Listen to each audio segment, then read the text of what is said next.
ទាំងដែលមានមនុស្សតែ4នាក់ញ៉ាំបាយសោះតែអ៊ំស្រីតែងតែទិញអីវ៉ាន់មួយថងធំរហូតអ៊ំស្រីខ្ញុំឲ្យកាត់ទិញអីវ៉ាន់ទៅអ៊ំគ្រាន់តែទិញតាមបញ្ជីរបស់ខ្ញុំទៅបានហើយ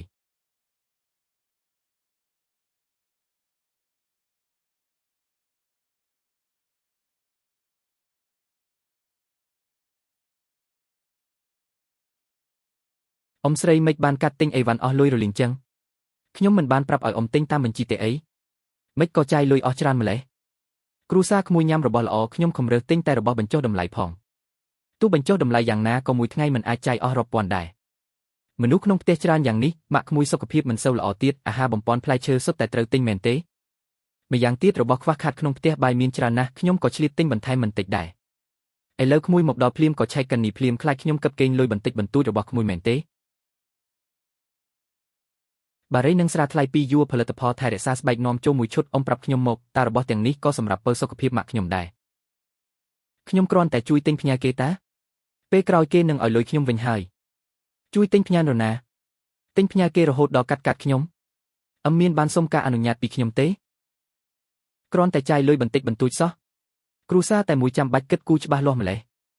ឥឡូវក្មួយមានបានហើយក៏ចេះការពារសាច់ញាតិបែបនេះអ៊ំស្រីម្នាក់នេះអាចធ្វើបាបក្មួយបានឬយ៉ាងម៉េចថ្ងៃនេះអ៊ំឯងគួរតែសងលុយគ្រប់សេនមកខ្ញុំវិញមានរឿងអីហ្នឹងវ៉ាន់ឈីងមិនក៏កូនមកដល់ភ្លាមឆ្លោះគ្នាភ្លាមចឹងបងស្រីបងចេញមកល្មមខ្ញុំពិតជាធ្វើបុណ្យបានបាបមែន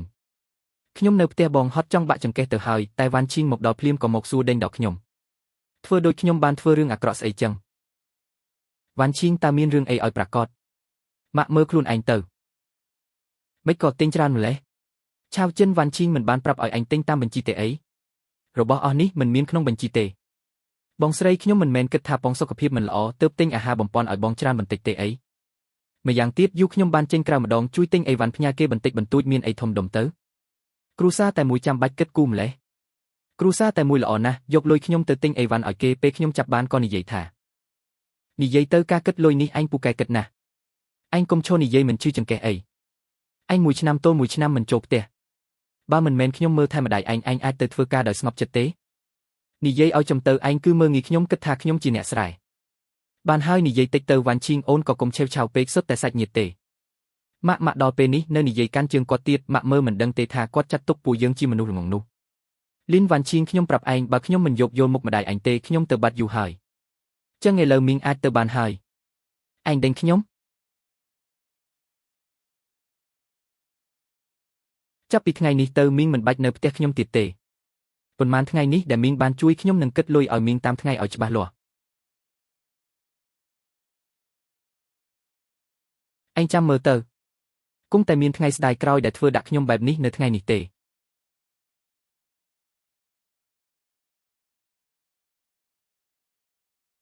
នៅនឹងមុខខ្ញុំហ៊ានដល់ថ្នាក់នេះក្រោយខ្នងលួចលាក់ទុកប៉ុន្មានទៅមើលទៅរឿងនេះមិនចប់ងាយទេសម្បុកត្រចៀកកម្មអស់រលីងកាត់ទិញអីវ៉ាន់ក៏បាត់អស់ប៉ុន្មានសន្លឹកដែរម៉ាក់ខ្សែកដែលម៉ាក់ឲ្យកូនបាត់ហើយទូកុំយំម៉ាក់ច្បាស់ជារកខ្សែកឲ្យកូនវិញម៉ាក់មើលទូសិនទៅខ្ញុំចុះទៅក្រោមមួយផ្លែតស៊ីវលីនឬថាសាច់ញាតិផ្ទះឯងយកមិញទៅបាត់ហើយបងចាងខ្ញុំចង់សួរបងរឿងមួយរយៈនេះបងមានឃើញសាច់ញាតិផ្ទះខ្ញុំយកអីវ៉ាន់ចេញទៅក្រៅទេអូយខ្ញុំក៏ចង់ប្រាប់ឯងដែរមីងផ្ទះឯងនេះមួយរយៈនេះចេះតែយូថងប៉ោងចុះមកក្រោម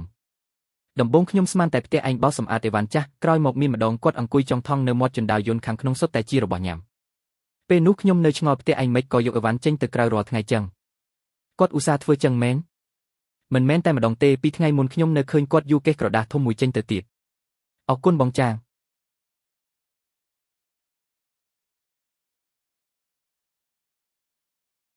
មួយជីវិតខ្ញុំនេះមិនដែលខឹងបែបនេះទេខ្ញុំមានបំណងល្អចូលក្រុងមកមើលថែបងជីដូនមួយធ្វើម្ហូបបោកខោអាវមើលក្មេងលទ្ធផលយប់មិញលីនវ៉ាន់ឈីងនិងម្ដាយនាងរួមគំនិតគ្នាសម្លុតខ្ញុំជាចាស់ទុំម្នាក់ត្រូវនាងសួរដេញដល់បែបនេះតើខ្ញុំរស់នៅមានន័យអីទៀតគេមកជួយហើយមិនឲ្យទឹកមុខល្អក៏ហីចុះនៅហ៊ានវីគេទៀតមានលុយអស់ចាណាស់មែនទេនាងក៏មិនខ្លាចចាស់ខូចចិត្តដែរម៉ាក់កុំទាន់អាល់មាត់គាត់ឥឡូវកំពុងតែរងចាំពួកយើងបកស្រាយម៉ាក់កាន់តែនិយាយគាត់កាន់តែបានចិត្តមនុស្សទាំងនេះមិនដឹងអីទាំងអស់ចេះតែជេរនាងតាមគេតាមឯង គាត់ស្មានថាខ្ញុំនឹងឆ្លោះជាមួយគាត់នៅក្នុងគ្រប់អញ្ចឹងខ្ញុំមិនខ្វល់ពីគាត់ទេមិនលុះទេមិនខឹងអ្វីសោះចាំខ្ញុំបញ្ចេញភស្តុតាងគាត់នឹងលែងហ៊ាននិយាយអីទៀតហើយ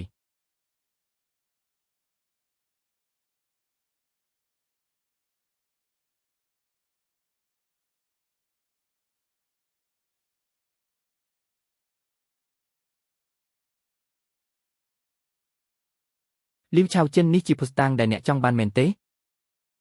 មិនចូលចិត្តយំនៅក្នុងគ្រប់ទេមែនទេអញ្ចឹងខ្ញុំឲ្យអ្នកយំឲ្យធម្មតាចង់ដឹងការពិតយប់នេះម៉ោង 7 មកផ្ទះខ្ញុំអ្នកណាគិតថាខ្ញុំធ្វើបាបលីវឆាវមីអ្នកនោះមកចុះ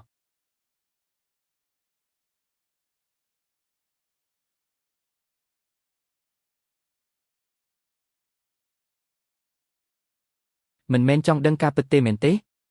ឡូវមើលទៅនេះគឺពួកនាងកាត់ដោយចិត្តណាភស្តុតាងបែបនេះគ្រប់គ្រាន់ហើយឬនៅ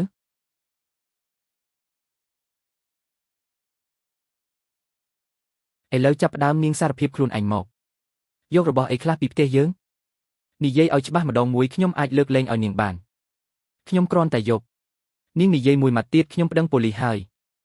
ខ្ញុំគ្រាន់តែយកការទិញទំនិញពីរបីសន្លឹកសម្បុកត្រចៀកកម្មត្រូវខ្ញុំលក់បាត់ហើយយកលុយការទិញទំនិញទៅទិញស្រានិងបារីថ្លៃអញ្ចឹងនាងសងតាមតម្លៃដើមទៅ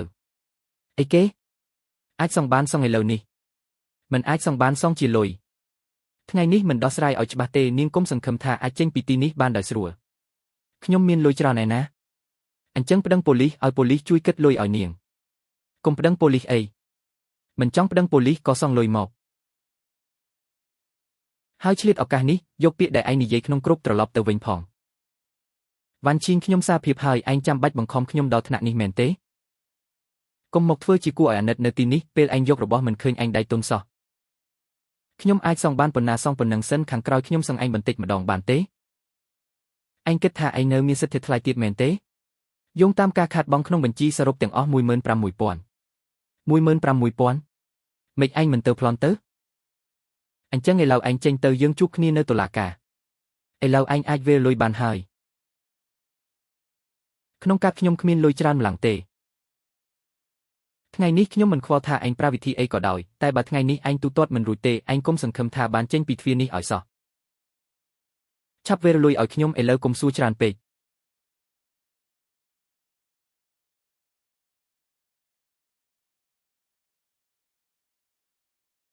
លុយសងហើយតែឯងនៅមិនទាន់សុំទោសទេមែនទេឯងកុំហួសហេតុពេកអញ្ចឹងយើងទៅតាមផ្លូវច្បាប់ទៅរឿងម្សិលមិញគឺខ្ញុំខុសខ្ញុំបានយករបស់ពីផ្ទះវ៉ាន់ឈីងខ្សែក្មេងក៏ខ្ញុំជាអ្នកដោះដែរវ៉ាន់ឈីងមិនបានទម្លាក់កំហុសឲ្យខ្ញុំទេគឺខ្ញុំធ្វើខុសខ្លួនឯងខាត់តែម្សិលមិញពួកយើងជួយនិយាយជំនួសឯងតាមពិតឯងជាអ្នកយកសោះចុះម្សិលមិញឯងនៅយំដល់ថ្នាក់នឹងទៀតនេះពិតជាមិនសមសោះឥឡូវចេញពីផ្ទះខ្ញុំទៅលីនវ៉ាន់ឈីងថ្ងៃនេះឯងធ្វើដាច់អាឡ័យម្លឹងថ្ងៃក្រោយកុំស្ដាយក្រោយបើមិនទៅទៀតខ្ញុំឲ្យឯងសំបីតែឱកាសស្ដាយក្រោយក៏គ្មានដែរខ្ញុំពិតជានឹកស្មានមិនដល់សោះថានាងអាចធ្វើរឿងបែបនេះកន្លងផុតអស់ហើយលើកនេះលីវឆាវចិនចាត់ទុកថាបរាជ័យទាំងស្រុងហើយខ្ញុំស្មានថានាងនឹងស្ងាត់បានប៉ុន្មានថ្ងៃនឹកស្មានមិនដល់ថានាងនាំបញ្ហាធំជាងនេះមកទៀត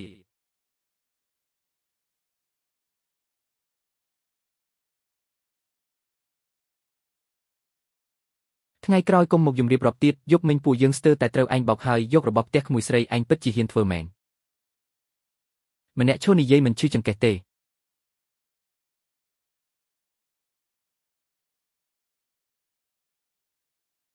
អេស៊ីវចិនជួយយកអីវ៉ាន់ផ្ញើឲ្យបន្តិចអូនាងមិនមែនចង់ឲ្យខ្ញុំខ្មាស់គេទេអញ្ចឹងខ្ញុំក៏ឲ្យនាងភ្លក់រសជាតិថាអ្វីទៅជាការពិបាកត្រង់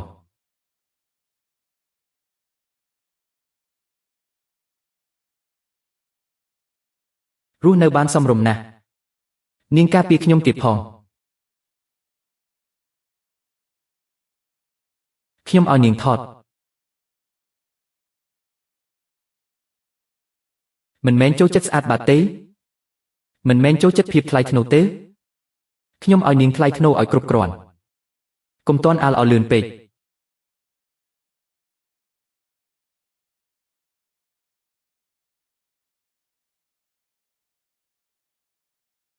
ខ្ញុំចុះទៅធ្វើម្ហូបសិនបន្តិចទៀតបងទៅទទួលម៉ាក់នឹងតូតូផង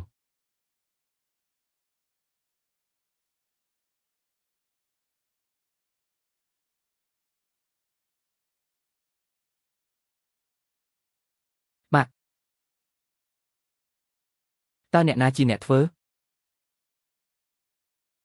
ម៉ាក់នៃណាម៉ាក់នាំតូតូនៅផ្សារទំនើបខាងក្រោមមានរឿងអីកុំទាន់ឲ្យត្រឡប់មកវិញចាំឈិនម៉ូនៅផ្សារទំនើបសិន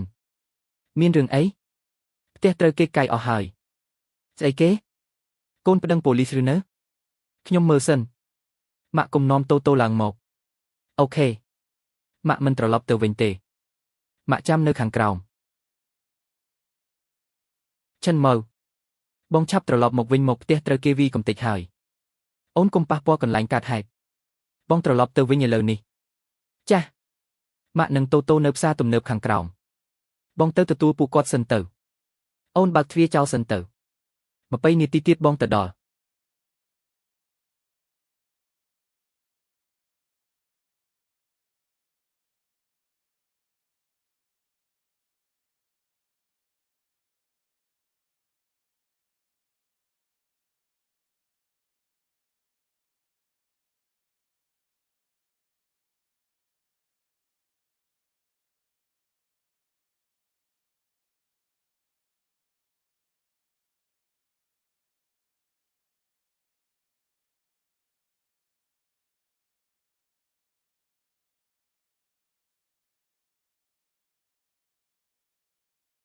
ម៉ាក់យកតូតូទៅផ្ទះបងស្រីចាំងសិនទៅ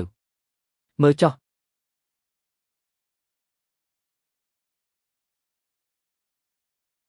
ពិតជាហួសហេតុពេកហើយខ្ញុំនឹងប្តឹងប៉ូលីសឥឡូវនេះមានមុខសញ្ញាដែលសង្ស័យទេមើលចុះ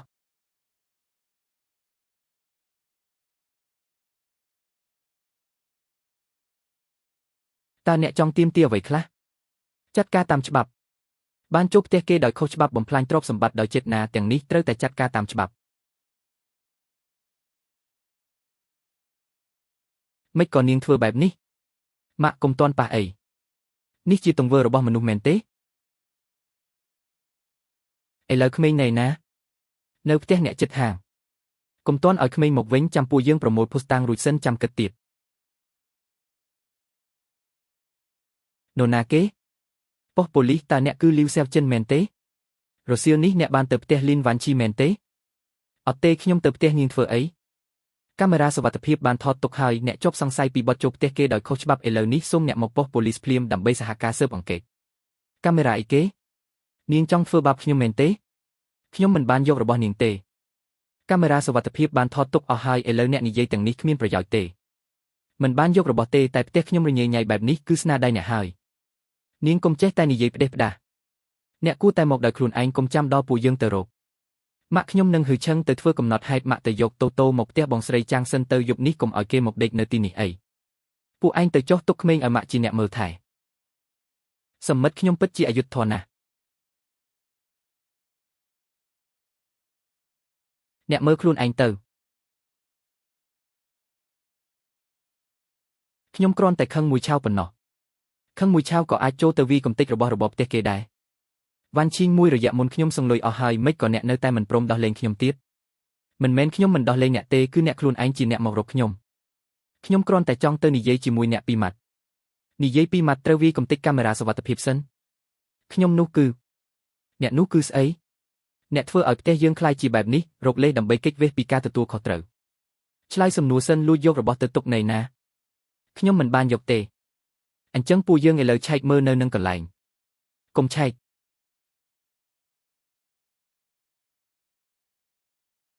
នៅថាមិនបានយកទៀតខ្ញុំគ្រាន់តែយកតាមដៃយកតាមដៃគឺជាទម្លាប់ល្អមួយវ៉ាន់ឈីងខ្ញុំដល់ថ្នាក់នេះហើយអ្នកនៅចង់យ៉ាងម៉េចទៀតធ្វើតាមនីតិវិធីគឺអ្នកដើរចូលទៅក្នុងទីជ្រៅដោយខ្លួនឯងឆេនយៀនជួយនិយាយជាមួយនាងផងសុទ្ធតែជាសាច់ញាតិនឹងគ្នាសាច់ញាតិពេលអ្នកលួចរបស់ក្នុងផ្ទះតើធ្លាប់គិតថាជាសាច់ញាតិទេ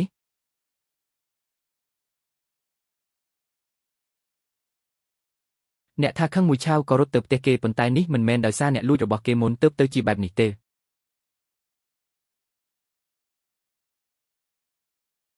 លើកនេះអ្នកធ្វើត្រូវហើយពីមុនអ្នកគិតពីមនោសញ្ចិតនាសាច់ញាតិបានទុកផ្លូវឲ្យនាងហើយ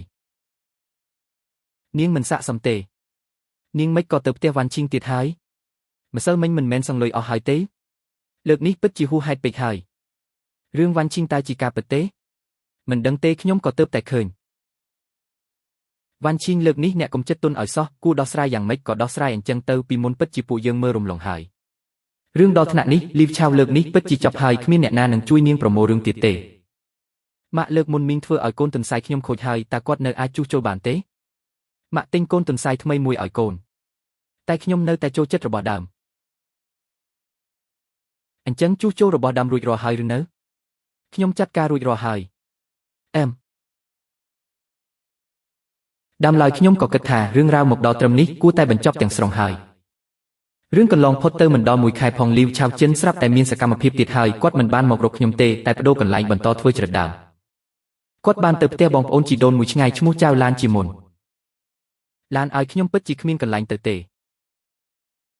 មិនអញ្ចឹងមីងកុំនិយាយអីឥឡូវនេះគេឈ្មោះខ្ញុំនៅខាងក្រៅខូចអស់ហើយគ្មានអ្នកណាជួខ្ញុំទេមិនមែនថារឿងនោះកន្លងផុតទៅហើយទេកន្លងផុតទៅងាយស្រួលម្លេះវ៉ាន់ឈីងឥឡូវនេះនិយាយពីខ្ញុំដូចមនុស្សអាក្រក់អញ្ចឹងសាច់ញាតិឃើញខ្ញុំសុទ្ធតែកិច្ចចុះមីងមកកន្លែងខ្ញុំនេះគឺចង់ស្នាក់នៅប៉ុន្មានថ្ងៃមែនទេស្នាក់នៅតែ2ថ្ងៃទេខ្ញុំសម្រាប់បន្តិចចាំកូនប្រុសខ្ញុំរៀបចំរួចរាល់ខ្ញុំនឹងទៅហើយមិនអីទេក៏ពិបាកនឹងរុញច្រានសាច់ញាតិចេញក្រៅដែរដំបូងឡើយខ្ញុំមិនបានដឹងរឿងទាំងនេះទេរហូតដល់ថ្ងៃត្រង់នេះពេលសម្រាប់ថ្ងៃត្រង់អូ Facebook អូឃើញផុសមួយនៅតែសាច់ញាតិខ្លួនឯងទៅពឹងពាក់បានមីងឆាវចិនមកដល់ហើយខ្ញុំស្រួលខ្លួនជាងមុនច្រើនធ្វើម្ហូបមើលកូនធ្វើបានគ្រប់យ៉ាងពិតជាជួយបានច្រើនមែនឆាវចិនពិតជាឧស្សាហ៍មែនក្នុងផ្ទះមានមនុស្សចាស់ជួយមើលការខុសត្រូវគឺមិនដូចគ្នាទេរឿងវ៉ាន់ឈីងកន្លងផុតទៅហើយមែនទេកុំខឹងអីបងមើលទៅគាត់ទៅរស់នៅផ្ទះអ្នកផ្សេងទៀតហើយគាត់ពិតជាមិនចេះខ្មាស់គេមែនចរិតចៅឡានទុនភ្លួនជាងបងទៅទៀតអូនខ្លាចថាគាត់នឹង8/10ហើយចង់ប្រាប់ចៅឡានត្រង់តែម្ដងទេគ្រាន់តែនិយាយគេប្រហែលជាមិនជឿទេអញ្ចឹងទុកឲ្យគាត់ទៅឡានខ្ញុំសួរឯងសិនបងជីដូនមួយថ្មីនេះរវល់ទេមិនរវល់ទេមួយរយៈមុនម្ដាយក្មេកចូលពេទ្យឥឡូវបានធូរច្រើនហើយខ្ញុំទើបតែអូសឃើញ Facebook ឯងមីងឆាវទៅផ្ទះឯងហើយមែនទេមិនអញ្ចឹងអីគាត់ប៉ុន្មានថ្ងៃនេះទាំងធ្វើម្ហូបទាំងទទួលកូនមាត់ក៏ផ្អែមទៀតធ្វើឲ្យម្ដាយក្មេកខ្ញុំសប្បាយចិត្តណាស់ផ្ទះឯងថ្មីនេះត្រូវតែទុកដាក់របស់របរឲ្យបានល្អឯងមានន័យថាម៉េចរឿងផ្ទះខ្ញុំឯងគួរតែធ្លាប់លឺហើយវ៉ាន់ឈីងខ្ញុំខ្លាចផ្ទះឯងមានរឿងទើបប្រាប់ឯងឲ្យដឹងមុនឯងខ្លួនឯងប្រយ័ត្នប្រយែងទៅដាក់កាមេរ៉ាសុវត្ថិភាពមើលទៅមើលអីហ្នឹងវ៉ាន់ឈីងផ្ញើមកវ៉ាន់ឈីងនិយាយត្រូវហើយការពារបន្តិចទៅមិនខាតទេបើដាក់កាមេរ៉ាមែនត្រូវគាត់ដឹងគិតយ៉ាងម៉េចដាក់ក្នុងផ្ទះខ្លួនឯងតើបានដាក់ក្បាលដំណេកគាត់ឯណាតែគាត់ក៏ជាចាស់ទុំដែរអូនឯងនេះគឺគិតច្រើនពេកហើយលើកមុនអូនឯងមិនមែនប្រាប់ថាក្នុងផ្ទះចេះតែបាត់របស់កំពេចកំពុកទេអីបងស្មានតែអូនឯងភ្លេចភ្លាំងឥឡូវមើលទៅមិនប្រកបទេបងនិយាយអញ្ចឹងហាក់ដូចជាអញ្ចឹងមែនខ្ញុំដឹងហើយថ្ងៃស្អែកខ្ញុំនឹងដាក់រកលេហើយជាងមកជួសជុលខ្សែភ្លើងទីបំផុតក៏ឲ្យជាងដាក់កាមេរ៉ាបានសម្រេចឡានមិនមែនមីងនិយាយទេកូនឯងរើសម្ហូបណាស់គឺដោយសារតែធម្មតាធ្វើម្ហូបល្អិតល្អន់ពេកដូចមីងធ្វើមួយពេលនេះវាមិនមែនញ៉ាំអស់ពីចានទេអីលំបាកមីងឆាវហើយសុទ្ធតែជាមនុស្សមួយគ្រួសារមីងឆាវមីងគិតថានឹងស្នាក់នៅដល់ពេលណាស្នាក់នៅប៉ុន្មានថ្ងៃសិនទៅចាំមើលប្អូនថ្លៃឯងឆ្លើយតបមកវិញសិនអូប្តីឯងនេះតើគេធុញខ្ញុំមែនទេគ្មានទេគាត់គឺចរិតអញ្ចឹងខ្ញុំប្រាប់ហើយតើខ្ញុំជាយាយចាស់ម្នាក់អាចយកកន្លែងធំប៉ុណ្ណាទៅកាមេរ៉ាដាក់បាន2ថ្ងៃហើយគ្មានរឿងអីកើតឡើងសោះតើលីនវ៉ាន់ឈីងគិតច្រើនពេកទេដឹង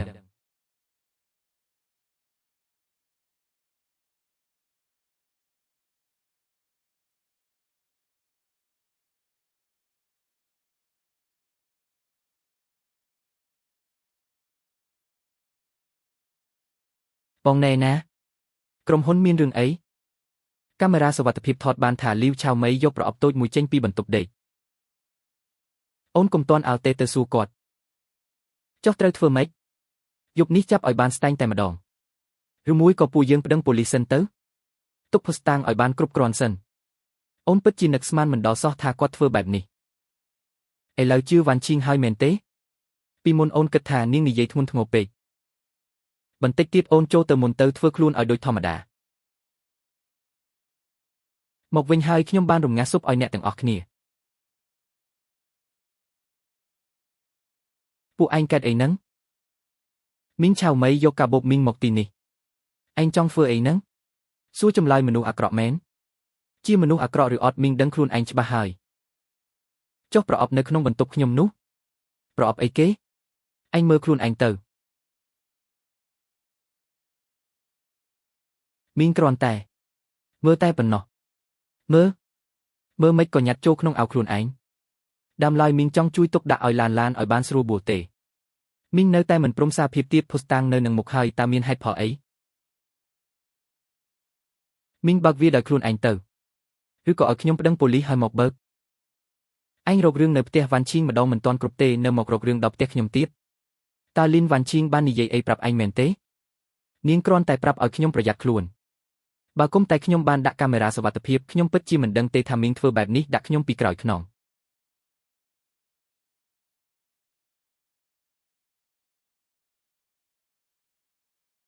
នេះគឺជាការទិញទំនិញរបស់ខ្ញុំមិនមែនដូចអ្វីដែលពួកឯងគិតនោះទេអញ្ចឹងមីងនិយាយមកមីងគ្រាន់តែយកវាមកទុកសិនមីងនៅផ្ទះវ៉ាន់ឈីងក៏និយាយបែបនេះដែរឥឡូវនេះខ្ញុំនឹងទៅវ៉ាន់ឈីងឈរនៅនឹងគុំកំរើកបងស្រីកាត់អីហ្នឹងវ៉ាន់ឈីងឯងនិយាយត្រូវហើយថតបានហើយមែនទេថតបានហើយរបស់ខ្ញុំទាំងអស់គឺនៅក្នុងកាបូបគាត់បានប្តឹងប៉ូលីសហើយឬនៅកំពុងតែរៀបចំប្តឹងទៅគុំសម្របសម្រួលអីវ៉ាន់ឈីងហេតុអីបានជាឯងធ្វើបែបនេះដាក់មីងខ្ញុំនឹងទៅទីនោះឥឡូវនេះសុទ្ធតែជាសាច់ញាតិនឹងគ្នាពួកឯងលើកលែងឲ្យមីងម្ដងទៅ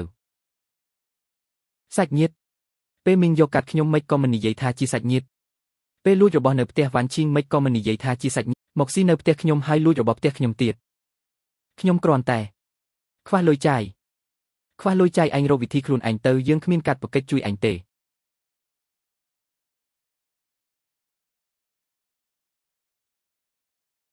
គឺនាងទៀតហើយអ្នកទាំងអស់គ្នាស្គាល់គាត់មួយរយៈមុនរឿងក្តីនៅផ្ទះលីនវ៉ាន់ឈីងក៏ពួកយើងជាអ្នកទទួលដែរលើកនេះឯងមានអីត្រូវនិយាយទៀតមើលទៅលើកនេះមិនមែនមានតែខ្ញុំទេដែលមើលធ្លុះពីឯងវ៉ាន់ឈីងជួយនិយាយអង្វរឲ្យមីងផងមីងដឹងខុសហើយចាស់ទុំអស់ហើយអ្នកមីងគួរតែទទួលខុសត្រូវចំពោះទង្វើខ្លួនឯងហើយមិនដឹងថាលីវឆៅចិនចូលប៉ុស្តិ៍ប៉ូលីសប៉ុន្មានថ្ងៃអាចកែខ្លួនបានឬអត់ទេនាងគឺលីនវ៉ាន់ឈីងលោកជានរណានេះជាកូនប្រុសខ្ញុំម្សិលមិញនាងបង្ខំខ្ញុំដល់ថ្នាក់នឹងថ្ងៃនេះត្រូវតែមានការពន្យល់ម៉ាក់ខ្ញុំយប់មិញត្រឡប់ទៅវិញយំពេញមួយយប់គ្រួសារនាងនាំគ្នាធ្វើបាបមនុស្សចាស់ម្នាក់គិតថាគ្រួសារយើងគ្មានមនុស្សមែនទេនៅមាត់ទ្វារនិយាយមិនច្បាស់ទេចូលមកសិនមកស្មានតែលីនវ៉ាន់ឈីងនឹងធ្វើឲ្យរឿងធំនឹកស្មានមិនដល់ថាលីនវ៉ាន់ឈីងមិននិយាយស្ដីសំបីមួយម៉ាត់អញ្ចឹងពាក្យសម្ដីដែលខ្ញុំរៀបចំទុកតាំងពីដំបូងគិតយ៉ាងម៉េចទៅ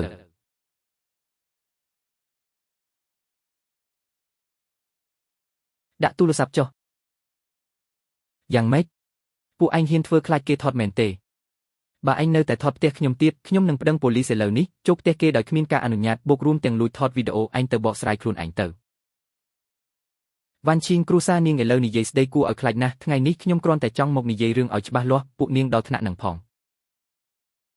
អ្នកមីងមិនមែនមកនិយាយរឿងឲ្យច្បាស់លាស់ទេអ្នកមីងមករករឿងគុំនិយាយវៀងឆ្ងាយពេកពួកឯងចង់ធ្វើអីនិយាយត្រង់មកអញ្ចឹងខ្ញុំនិយាយត្រង់ចុះម៉ាក់ខ្ញុំពិបាកណាស់ទម្រាំបានទៅនៅផ្ទះសាច់ញាតិគេពួកនាងបែរជាទៅញុះញង់បំបែកបំបាក់ហើយមួយរយៈមុនលុយ 15000 ដែលឲ្យពួកនាងក៏ត្រូវសងមកវិញដែរថែមទាំងធ្វើឲ្យម៉ាក់ខ្ញុំបាត់បង់មុខមាត់យ៉ាងធំនៅក្នុងគ្រប់ពួកនាងត្រូវតែសុំទោសគាត់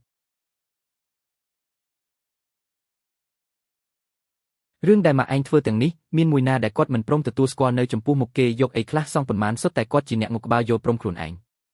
ឥឡូវឯងរត់មកប្រាប់ខ្ញុំថាចង់បានលុយវិញខ្ញុំត្រូវនាងបង្ខំទេតើប្តីប្រពន្ធនាងយកប៉ូលីសមកសង្កត់សង្កិនខ្ញុំជាមនុស្សចាស់ម្នាក់អាចធ្វើអីបានខ្ញុំអាចមិនអន់ក្បាលបានទេខ្ញុំប្រាប់អ្នកចុះនោះមិនរាប់បញ្ចូលទេនេះជាការគំរាមកំហែងនិយាយចប់នៅនាងមានន័យថាម៉េចឯងកុំនិយាយច្រើនកុំគិតថាមានលុយបន្តិចបន្តួចអាចមកធ្វើបាបគេបែបនេះបើកទូរទស្សន៍ទៅពួកឯងចង់ធ្វើអីទៀតហើយលោកមិនមែនថាយើងគំរាមគាត់ទេអីអញ្ចឹងថ្ងៃនេះមើលម្ដងទៀតទៅមើលថាម៉ាក់លោកត្រូវគេគំរាមយ៉ាងម៉េច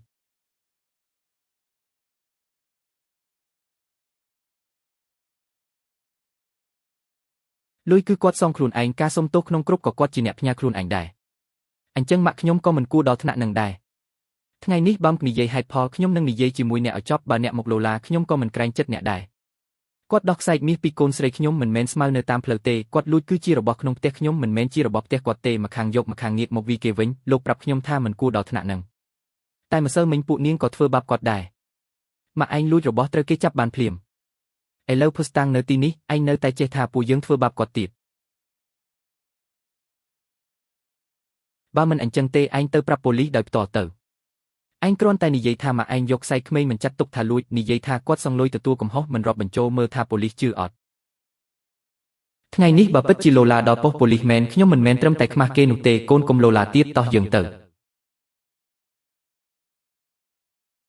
ឥឡូវស្ដាប់យល់ហើយមែនទេថ្ងៃក្រោយបើហ៊ានមកផ្ទះខ្ញុំម្ដងទៀតមិនមែនត្រឹមតែឲ្យអ្នកសងលុយងីបែបនេះទេភុស្តាំងនៅទីនោះសូម្បីតែចេះក៏ចេះលេងរួចដែរតោះទៅ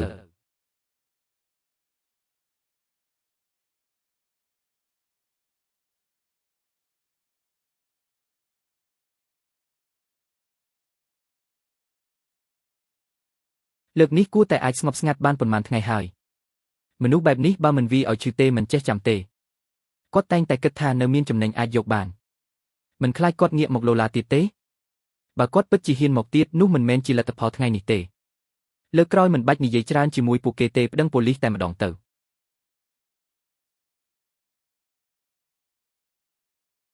យ៉ាងហោចណាស់ថ្ងៃនេះចាត់ទុកថានិយាយច្បាស់លាស់ហើយគ្រួសារមានគ្នា3នាក់នេះចាត់ទុកថាត្រូវគេសង្កត់ក្បាលហើយខ្ញុំត្រូវតែទៅរកមុខមាត់មកវិញឯងមិនដឹងទេខ្ញុំមានបំណងល្អចូលក្រុងទៅមើលថែសាច់ញាតិតែបែរជាត្រូវគេប្រមាថខ្សែកខ្សែកស្អីខ្ញុំមិនដឹងតតែសោះលីវ៉ាន់ឈីងឥឡូវមានលុយហើយមើលមកពួកយើងដូចសត្វល្អិតអញ្ចឹងអីយ៉ាឯងកុំពិបាកចិត្តអីបងស្រីរស់នៅទីក្រុងយ៉ាងម៉េចដែរឬថាវ៉ាន់ឈីងឥឡូវកាច់ណាស់សំបីតែសាច់ញាតិក៏ហ៊ានវីដែរនរណាថាឆៅចិនយំប្រាប់ខ្លួនឯងនាងថាមានបំណងល្អទៅជួយតែបែរជាវ៉ាន់ឈីងចាត់ទុកដូចចោលហើយដេញនាងចេញពីផ្ទះទៀតនិយាយផ្ដេសផ្ដាសនាងលួចរបស់សំបីតែខ្សែក្រក្មេងក៏ហ៊ានដោះដែរបងស្រីឯងកុំនិយាយជួយកូនស្រីពេកឆៅចិនយំឡើងបែបនឹងហើយនៅខ្លាំងខ្លាយទៀត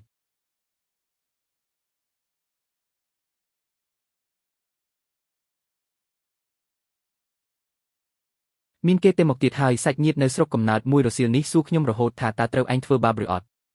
លីវឆៅចិននេះពិតជាចង់បំផ្លាញកេរ្តិ៍ឈ្មោះឯងនៅស្រុកកំណើតមែននាងពិតជាមិនឃើញឈូសមិនស្រក់ទឹកភ្នែកមែនវ៉ាន់ឈីងស្រុកកំណើតមិនដូចខាងក្រៅទេអ្នកនៅទីនោះចូលចិត្តនិយាយដាំគេណាស់បើបណ្ដោយឲ្យនាងនិយាយទៀតថ្ងៃក្រោយអ្នកដទៃមើលមកឯងយ៉ាងម៉េច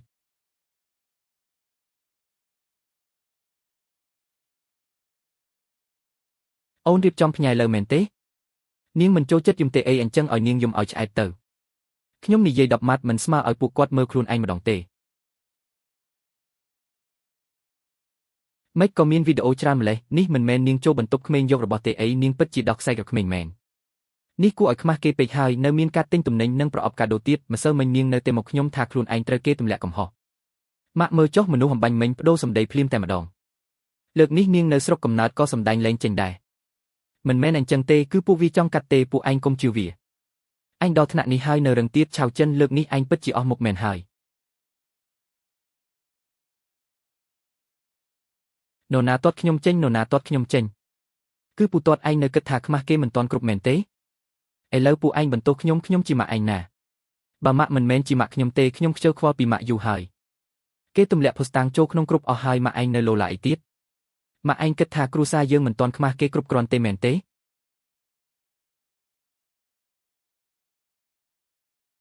ពេលនេះចាត់ទុកថានិយាយច្បាស់លាស់ហើយនាងមិនមែនចង់ត្រឡប់ទៅស្រុកកំណើតដើម្បីរកមុខមាត់ទេអីឥឡូវល្អហើយខ្មាស់គេនៅទីក្រុងម្ដងខ្មាស់គេនៅស្រុកកំណើតម្ដងទៀតនាងពូកែយកទឹកភ្នែកនិងមនោសញ្ចេតនាគ្រួសារមកបោកប្រាស់គេបំផុតលើកនេះចាត់ទុកថាហែកមុខខ្លួនឯងខ្ទេចអស់ហើយថ្ងៃក្រោយបើនាងចង់យកវាធ្វើជាលេសទៀតត្រូវមើលសិនថាមានអ្នកជឿអត់លើកនេះលីវឆៅចិនមិនអាចងើបមុខរួចទៀតទេអ្វីដែលនាងពូកែបំផុតគឺធ្វើខ្លួនជាជនរងគ្រោះនាងពឹងផ្អែកលើមនោសញ្ចេតនានិងការអាណិតអាសូរពីសាច់ញាតិតែពេលនេះការពិតត្រូវបានលាតត្រដាងអស់ហើយវាមិនមែនជារឿងដែលនាងយំ2ឬ3ដងអាចបិទបាំងបានទៀតទេក្រណាត់បិទបាំងភាពអាម៉ាស់ដែលនាងប្រើទឹកភ្នែកបង្កើតឡើងត្រូវបានហែកចេញយ៉ាងស្អាតវ៉ាន់ឈីងលើកនេះម៉ាក់វង្វេងហើយកន្លងផុតទៅហើយមិនមែនកន្លងផុតទៅហើយក៏ហួសទៅនោះទេ គឺម៉ាក់មិនជឿឯងតាំងពីដំបូងពេលឯងប្រាប់ម៉ាក់ថាលីវឆាវចិនលួចអីវ៉ាន់ក្នុងចិត្តម៉ាក់នៅតែគិតថាឯងមើលច្រមឬអត់យកច្រមឬអត់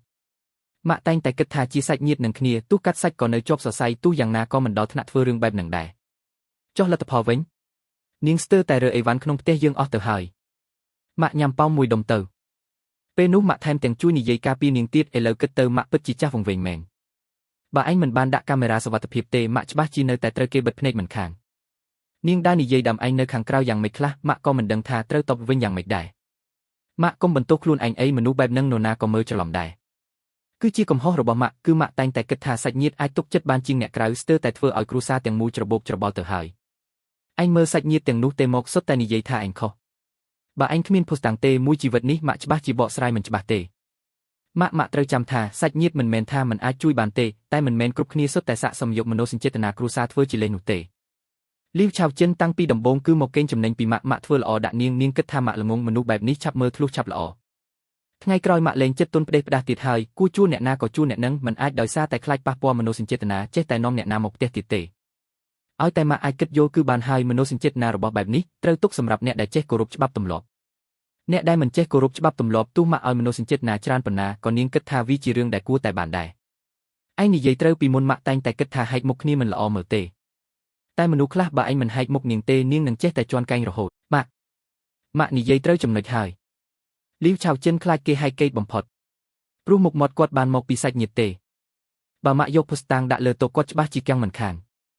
វ៉ាន់ឈីងកូនថាថ្ងៃក្រោយគាត់នឹងមករករឿងទៀតទេរកមិនបានទេភស្តុតាងនៅទីនេះខាងស្រុកកំណើតក៏ដឹងការពិតដែរបើគាត់មករករឿងទៀតគឺរកស៊ុយខ្លួនឯងហើយតែគាត់ច្បាស់ជាមិនអស់ចិត្តទេគាត់ជាមនុស្សដែលបានស៊ីហើយចង់ស៊ីទៀតចុះគិតយ៉ាងម៉េចទ្វារបិទហើយគាត់ចូលមិនរួចទេបើគាត់ហ៊ានមកទៀតម៉ាក់ឲ្យសន្តិសុខគាត់មិនខ្លាចខ្មាស់គេម៉ាក់ខ្លាចអីម៉ាក់ថ្ងៃក្រោយយាយអាក្រក់នោះមិនមកទៀតទេមែនទេមិនមកទៀតទេម៉ាក់សន្យាមកម៉ាក់សន្យាអញ្ចឹងល្អហើយលើកមុនគាត់ប៉ះខ្សែកូនមិនចូលចិត្តគាត់ទេដែលគាត់ត្រជាក់ណាស់ថ្ងៃក្រោយគ្មានអ្នកណាអាចប៉ះរបស់កូនផ្ដេសផ្ដាស់ទៀតទេប៉ាក៏ត្រូវជួយមើលកូនដែរប៉ាជួយមើលបើអ្នកណាហ៊ានប៉ះរបស់កូនប៉ាមិនព្រមជាដាច់ខាតលើកនេះខ្ញុំបិទទ្វារចិត្តឈឹងហើយដកមនុស្សដែលតោងទាមចេញអស់ហើយអ្នកដែលចង់ឡើងមកគឺនៅក្រៅទ្វារទាំងអស់លើកនេះបងត្រូវតែការពារគ្រួសារនេះឲ្យបានមិនឲ្យអ្នកណាមកបំផ្លាញទេគួរឲ្យធុញណាស់លុបចោលទៅទុកគ្រប់នឹងធ្វើអីក៏មិនមែនជាគ្រប់សំខាន់អីដែរធម្មតាក៏គ្មានអ្នកណានិយាយការងារក្នុងនឹងដែរឥឡូវល្អហើយអ្នកណាគួរចេញក៏ចេញទៅអញ្ចឹងកុំមើលអីមនុស្សពួកនោះមិនសមឲ្យអូនខាត់ពេល1នាទីទេបងថាលីវឆាវចិនឥឡូវនៅស្រុកកំណើតយ៉ាងម៉េចហើយអូននៅតែគិតពីគាត់ទៀតមិនមែនគិតពីគាត់ទេគ្រាន់តែមនុស្សខ្លះបើយើងល្អដាក់គេមិនដឹងគុណទេដូច្នេះចិត្តល្អត្រូវមានថ្មិញអត់ធ្មត់ត្រូវមានព្រំដែនពីមុនអូនចិត្តទន់ពេកតែមនុស្សដូចលីវឆាវចិនអូនថយមួយជំហានគាត់នឹងរលមួយជំហានអូនមិនមែនកំពុងជួយគាត់ទេគឺកំពុងបំពន់ភាពលោភលន់របស់គាត់ពីមុនតែងតែគិតថាហែកកេតគ្នាវាខ្មាស់គេឥឡូវទើបដឹងថាការហែកកេតពិតប្រាកដគឺដឹងច្បាស់ថាគេគ្មានសីលធម៌ហើយនៅយកការអត់ធ្មត់ធ្វើជាមុខមាត់ទៀតល្អណាស់គ្រូសាត្រឡប់មកសភាពដើមវិញហើយគ្មានរឿងញញែកទៀតទេអ្វីកំពុងតែល្អប្រសើរឡើង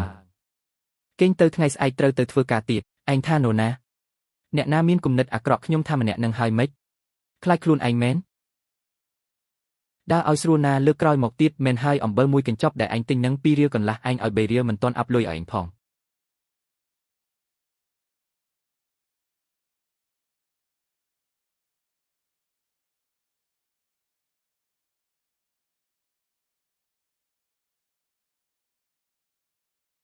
កូនប្រុសម៉ែមកវិញហើយចេញទៅធ្វើឲ្យគេខ្មាស់ទៀតហើយម៉ែគ្រាន់តែទៅទិញអំបិលមួយកញ្ចប់តើម៉ែឯងទិញអំបិលដល់តូបលក់អីវ៉ាន់ទុកឲ្យថៅកែស្រីនិយាយស្ដីឲ្យនៅមុខអ្នកភូមិទាំងអស់ម៉ែឯងដឹងទេអំបញ្ញមិញមានមនុស្សប៉ុន្មានអ្នកទេមកសើចចំអោយខ្ញុំកូនប្រុសតាចាំងទេមកហាប់មាត់ឡើងនិយាយមួយម៉ាត់ថាម៉ែឯងទៅតូបលក់អីវ៉ាន់ធ្វើឲ្យគេខ្មាស់ទៀតហើយម៉ែឯងគិតមើលថាមុខខ្ញុំយកទៅទុកឯណានោះមិនមែនម៉ែឯងស្អីមិនមែនម៉ែឯងលួចឬក៏ចង់និយាយថាមិនមែនម៉ែឯងដោះខ្សែកម៉ែតើម៉ែឯងចង់រករឿងដល់ពេលណាទៀតគ្រូសាយើងមានមុខមាត់តែបន្តិចបន្តួចត្រូវម៉ែឯងធ្វើឲ្យខ្មាស់គេអស់ហើយតែចង់ម៉ែជាម៉ែឯងនិយាយជាមួយម៉ែបែបនេះហ៎ខ្ញុំដោយសារតែម៉ែឯងជាម៉ែខ្ញុំទើបខ្ញុំទ្រាំដល់ពេលនេះបើមិនមែនម៉ែឯងរពើដៃចូលរួមពិធីជាយីសង្កេ 15000 បើមិនមែនម៉ែឯងមិនអស់ចិត្តដើរនិយាយផ្ដេសផ្ដាសឥឡូវជាយីក្នុងភូមិឃើញខ្ញុំយកតែរឿងនេះមកសើចចំអកខ្ញុំចេញក្រៅងើបមុខមិនរួចទេម៉ែមិនមែនវង្វេងមួយពេលទេអីម៉ែឯងនោះមិនមែនវង្វេងទេម៉ែឯងនោះគឺលោភលន់ហើយនៅចង់ឲ្យមួយគ្រួសាររ៉ាប់រងជំនួសម៉ែឯងទៀតឆាវយៀនឯងនិយាយឲ្យតិចទៅខ្ញុំនិយាយឲ្យតិចម៉ែឯងលួចរបស់ផ្ទះគេត្រូវគេចាប់បានរួចក៏ត្រឡប់មកវិញទាំងអាម៉ាស់ត្រឡប់មកវិញក៏ហីទៅចុះម៉ែឯងនៅតែទៅយំប្រាប់គេគ្រប់កន្លែងថាគេធ្វើបាបម៉ែឯងលទ្ធផលយ៉ាងម៉េចគេបញ្ជូនភស្តុតាងចូលក្នុងគ្រប់ធ្វើឲ្យពួកយើងត្រូវគេនិយាយដាំដែរម្សិលមួយថ្ងៃខ្ញុំទៅផ្សារនៅទីប្រជុំជនមានគេចំណាំខ្ញុំបានសួរខ្ញុំពីរឿងម៉ែឯងចំមុខម៉ែឯងគិតមើលថាថ្ងៃក្រោយខ្ញុំធ្វើមនុស្សយ៉ាងម៉េចឥឡូវម៉ែឯងត្រឡប់មកវិញដឹងថាខ្មាស់គេហើយពេលលួចរបស់គេមិនក៏មិនគិតពេលម៉ែឯងដោះខ្សែក្មេងគេមិនក៏មិនគិតក្មេងនោះទើបតែអាយុប៉ុន្មានឆ្នាំម៉ែឯងដាច់ចិត្តធ្វើទៅរួចម៉ែមិនបានគិតច្រើនដល់ថ្នាក់ហ្នឹងទេមិនបានគិតច្រើនដល់ថ្នាក់ហ្នឹងម៉ែឯងគ្រាន់តែគិតថាយករបស់គេជារឿងត្រឹមត្រូវម៉ែឯងគិតថាគេមានលុយគួរតែឲ្យម៉ែឯងគិតថាសាច់ញាតិគឺទុកឲ្យម៉ែឯងកេងចំណេញឥឡូវល្អហើយកេងចំណេញមិនបានថែមទាំងទីមួយគ្រួសារចូលទៀតបានហើយនិយាយឲ្យតិចទៅបងឯងកុំមកសម្របសម្រួលបើម៉ែមិនកើតទេថ្ងៃក្រោយគ្រួសារយើងរស់នៅមិនកើតទេខ្ញុំនិយាយអាក្រក់ទុកមុនបើដោយសាររឿងនេះខ្ញុំចេញក្រៅងើបមុខមិនរួចទេយើងទាំងពីរក៏មិនបាច់រស់នៅជាមួយគ្នាដែរ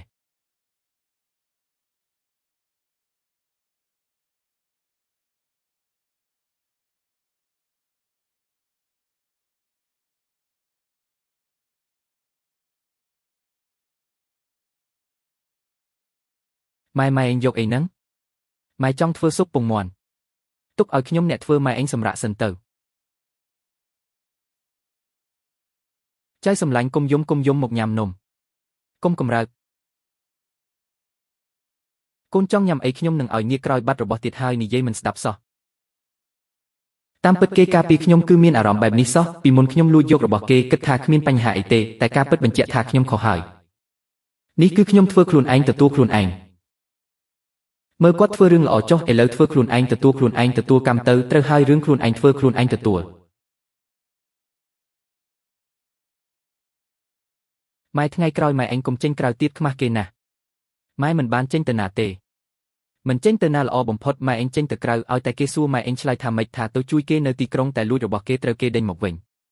តាជួងម៉ែដឹងខុសហើយដឹងខុសមានប្រយោជន៍អីគេគ្រាន់តែនិយាយពីផ្ទះយើងគេគិតថាម៉ែឯងលួចរបស់គេម៉ែឯងនិយាយមួយម៉ាត់ថាដឹងខុសរឿងនេះវាចប់ហើយមែនទេម៉ែឯងមួយជីវិតនេះពូកែយកមុខយកមាត់ញាតិសន្តានណាស់ឥឡូវល្អហើយសាច់ញាតិក៏គ្មានមុខមាត់ក៏គ្មានចំណេញក៏មិនបានម៉ែឯងចង់បានអីសុទ្ធតែកំហុសម៉ែនឹងរកវិធីបើនៅស្រុកកំណើតទៅជាបែបនេះហើយគួរតែរកវិធីផ្សះផ្សាទំនាក់ទំនងជាមួយវ៉ាន់ឈីងវិញឲ្យតែខាងវ៉ាន់ឈីងធូរស្រាលបន្តិចទោះមិនស្និទ្ធស្នាលក៏ប្រសើរជាងឥឡូវដែលកាប់ដាច់ទាំងសងខាងដែរគ្រួសារវ៉ាន់ឈីងលក្ខខណ្ឌល្អម្លេះច្បាស់ជាមិនធ្វើរឿងដាច់អាឡ័យពេកទេ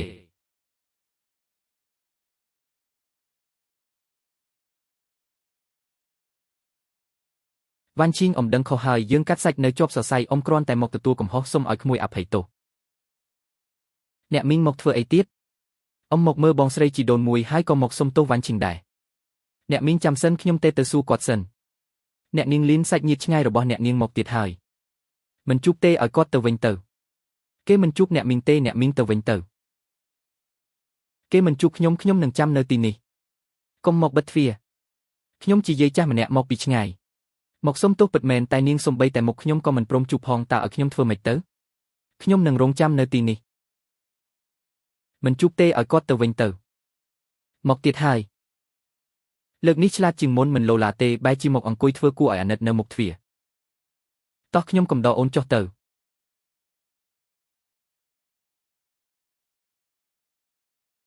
វ៉ាន់ឈីងអ៊ំថ្ងៃនេះមិនមែនមករករឿងទេគឺគ្រាន់តែចង់មកមើលម្ដាយឯងហើយក៏ចង់និយាយពាក្យសុំទោសឯងដែរ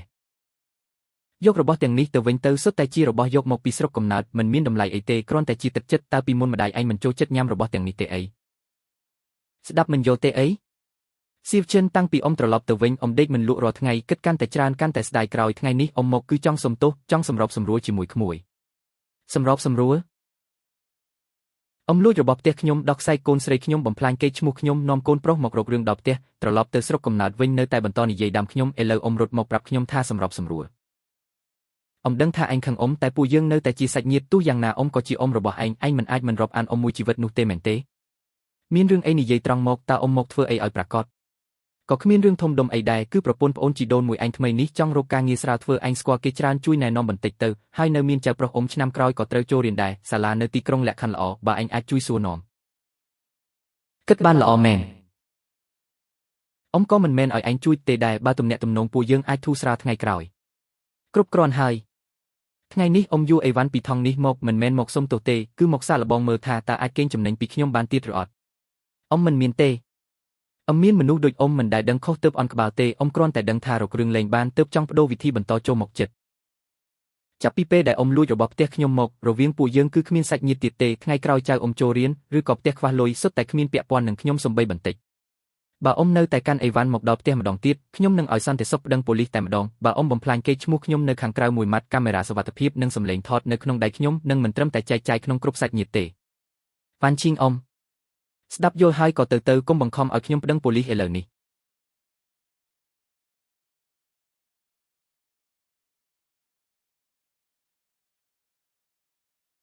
ខ្មាស់គេណាស់លើកនេះវ៉ាន់ឈីងគឺកាត់ផ្ដាច់ជាមួយខ្ញុំដាច់ស្រឡះហើយពីមុនខ្ញុំតែងតែគិតថារវាងសាច់ញាតិអាចទ្រាំបានក៏ទ្រាំទៅឥឡូវនេះទើបតែដឹងថាមនុស្សខ្លះមិនមែនយើងចេះតែទ្រាំគេនឹងឈប់នោះទេយើងកាន់តែទ្រាំគេកាន់តែគិតថាយើងងាយនឹងរំលោភបំពានដូច្នេះថ្ងៃក្រោយមិនបាច់ទ្រាំទៀតទេទ្វារបិទហើយបើគាត់មកទៀតសន្តិសុខនឹងខាត់បើគាត់នៅតែរករឿងយើងនឹងប្តឹងប៉ូលីស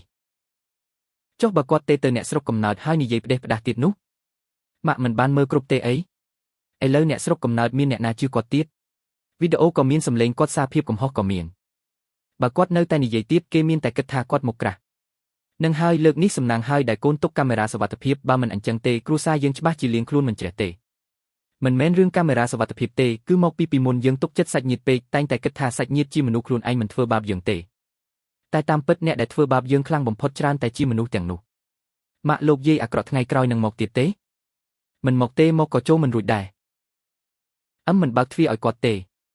ជីវិតកាន់តែប្រសើរឡើងមានគ្រួសារនៅក្បែរមនុស្សនិងរឿងរ៉ាវទាំងនោះទីបំផុតត្រូវបានរារាំងនៅក្រៅទ្វារក្រោយរឿងនេះខ្ញុំក៏កាន់តែច្បាស់ដែរភាពសប្បុរសអាចមានចិត្តទន់មិនចាំបាច់មានទេមនោសញ្ចេតនាគ្រួសារអាចទទួលស្គាល់តែព្រំដែនមិនអាចបាត់បង់ឡើយទ្វារត្រូវទុកសម្រាប់អ្នកដែលស័ក្តិសមគិតអីហ្នឹងគ្មានអីទេគ្រាន់តែគិតថាជីវិតបែបនេះល្អណាស់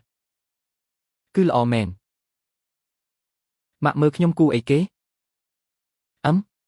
គូអីគេហ្នឹងមិនក៏គ្មានលោកយាយនៅក្នុងបន្ទប់ខាងក្រៅរងាក្មេងនេះកាត់តាមអូនរឿងរ៉ាវស្មុគស្មាញទាំងនោះកន្លងផុតទៅក៏ឲ្យវាផុតទៅចុះជីវិតនៅតែត្រូវដើរទៅមុខហើយខ្ញុំក៏បានរៀនពីរបៀបបិទទ្វារឲ្យបានល្អហើយ